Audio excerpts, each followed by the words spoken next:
Assalamualaikum warahmatullahi wabarakatuh. Halo teman-teman, perkenalkan kami dari kelas 12 IPA 3. Di sini kami akan menjelaskan sedikit tentang materi kelas 10, yaitu tentang jamur. Selamat menyaksikan. Halo teman-teman, kalian tahu gak sih apa itu definisi jamur? Nah, di sini saya akan memberitahu kalian. Definisi jamur atau fungi adalah organisme kemoheterotrof yang memerlukan senyawa organik untuk nutrisinya atau sumber karbon dan energi. Di dalam dunia mikrobio, jamur termasuk divisi Mycota. Mycota berasal dari kata mykes atau bahasa Yunani. Disebut juga fungi atau bahasa Latinnya. Pada masa lampau, jamur tidak dianggap sebagai makhluk hidup. Bahkan, ketika orang menyadari bahwa jamur hidup, sifat alamiahnya tetap merupakan materi jamur tampak seperti tanaman.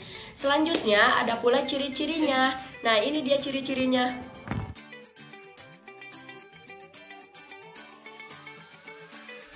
Di sini saya akan sedikit menjelaskan cara hidup jamur. Yang pertama, jamur bersifat heterotrof, yaitu secara saprofit maupun parasit. Kedua, zat cadangan makanan berupa glikogen dan lemak. Yang ketiga, jamur hidup di tempat yang kaya zat organik. Adapun habitat jamur, jamur berada di darat dan di tempat-tempat lembab. Meskipun demikian, banyak jenis jamur yang organisme atau sisa-sisa organisme di laut atau air tawar. Jamur dapat hidup di lingkungan asam, misalnya pada buah yang asam. Yaitu reproduksi pada jamur. Reproduksi pada jamur dibagi menjadi dua bagian, yaitu reproduksi secara vegetatif dan reproduksi secara generatif. Reproduksi secara vegetatif pada jamur bersel satu dilakukan dengan cara pembentukan tunas yang akan tumbuh menjadi individu baru. Sementara reproduksi secara vegetatif pada jamur multiseluler dilakukan dengan cara sebagai berikut. Yang ke-1, fragmentasi atau pemutusan hifa. Potongan hifa yang terpisah akan tumbuh menjadi jamur baru.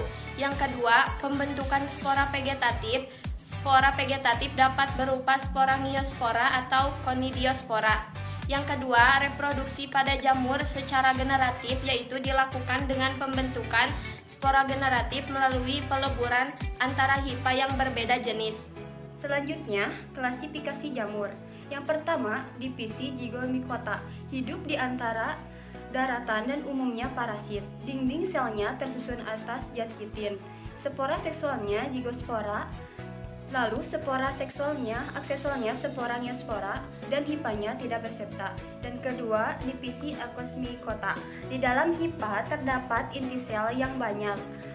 Acospora sebagai spora seksual dibentuk, dan spora seksualnya ascospora, spora aksesualnya condyrospora, dan hifanya bersepta. Dan ketiga, divisi Basidiomycota, hidupnya saporopit atau parasit, terutama pada tumbuhan. Dan kedua, tumbuhnya seperti payung.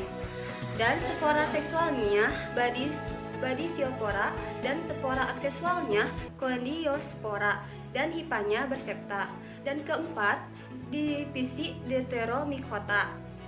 Disebut juga jamur tidak sempurna karena belum diketahui cara pembiakan secara generatif. Dan spora seksualnya tidak ada.